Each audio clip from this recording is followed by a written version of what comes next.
Friends ఇదిగోండి నేనైతే రొట్టె చేసేస్తున్నాను. కవర్కి ఆయిల్ పెట్టేసుకుని కవర్ కట్ చేసుకుని ఇప్పుడే అంతకుముందు చిన్న కవర్లో వేసేదాన్ని. సరే అంటే పెద్ద రొట్టె వేద్దామని ఫిక్స్ అయిపోయి పెద్ద కవర్ ఈ పీట ఎంత సైజు ఉందో అంత కవర్ అయితే కట్ చేసుకున్నాను. ఫస్ట్ దానికి ఆయిల్ పెట్టేసుకొని మనం చపాతీ పిండిలాగా కొంచెం వాటర్ వేసుకుంటూ ఓన్లీ వాటర్ చిలకరిస్తూ చేసుకోండి. ఎందుకంటే ఆల్రెడీ ఉప్పు పెట్టుకున్నాం కదా, ఉప్పు పెట్టుకుని చూపిస్తే ఎలా ఉందో. ఫస్ట్ అంచులు అనేటువంటివి నీట్గా ఎక్కడ పల్చగా లేకుండా ఎక్కడ మందంగా లేకుండా ఇట్లా కొడితే ఏంటంటే ఎక్కడైనా మనకు కొంచెం మందంగా ఉంటుంది, కొంచెం పల్చగా అవుతుంది. పెంక ముట్టించేసుకున్న కొంచెం బ్యాచ్ ఇదిగోండి పిండి ఇలా ఉండాలి.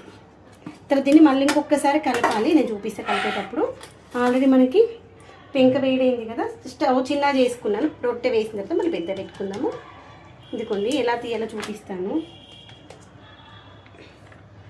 ఇంత పెద్ద రొట్టె చేయడం అయితే ఫస్ట్ టైం, ఇప్పుడు చిన్నగా చేసుకుంటా. చేసిన బాగానే కానీ పొండికి మాత్రం వచ్చిన సంతోషం.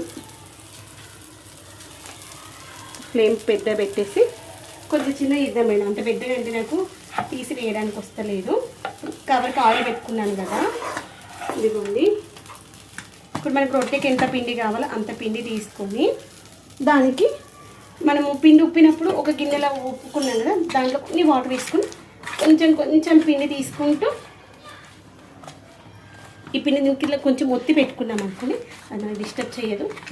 పిండి మళ్ళీ ఒక 2 నిమిషాలు మంచిగా సాఫ్ చేయాలి. అప్పుడే రొట్టె అనుకొని మంచిగా సాగుతుంది, పిండి దిగుంటుంది. తర్వాత ఇలా మంచిగా సర్కిల్ లాగా దీనిపైన చేసేసి ఇంత పెద్ద వద్దు, మనం ఒక 2 సార్లు చేసినాం అనుకోండి ఎంత సైజు మనకు కావాలో తెలుస్తుంది. ఇంత సైజు సరిపోతుంది. తర్వాత దీనిపైన పెట్టేసుకొని ఒకసారి సరతంతో ఈ యొక్క రొట్టెని మార్చేద్దాము. మనకు నార్మల్ గోధుమ పిండితో చేసిన రొట్టె వచ్చినంత తొందరగా కాలదు. కొంచెం పచ్చిదనం పోయిన తర్వాత మాత్రమే సరతంతో డిస్టర్బ్ చేయాలి, లేదంటే రొట్టె ఇచ్చుకపోతుంది. ఇప్పుడు ఫోల్డ్ అయింది కదా, ఇప్పుడు కొంచెం టర్న్ చేసిన తర్వాత అటు అన్నం అనుకుని సెట్ అయిపోతుంది. నాకు ఇచ్చుకపోయింది. ఆయిల్ ఏమి వేయద్దు కదా, ఆల్రెడీ మనం ఆయిల్ పెట్టి రొట్టె వేసాం కదా. అసలు మనం ఇలా ఆయిల్ పెట్టి రొట్టె చేయకుండా పిండి పోసి కూడా కొడతారు నాన్న. అసలు పీట మీద చపాతీ మనము పిండి పోసి ఎట్లా చేస్తాము అట్లా చేసినప్పుడు ఇక్కడ వాటర్ వేసుకున్నాం కదా, ఈ వాటర్ ఇలా చిలకరించి చేస్తారు. అది ఇంకా మంచి ఆరోగ్యానికి. ఎందుకంటే అసలు ఆయిల్ ఏమి ఉండదు కదా. చేతి కొంచెం వాటర్ అద్దుకుంటూ మరి అట్లా ఏమో రా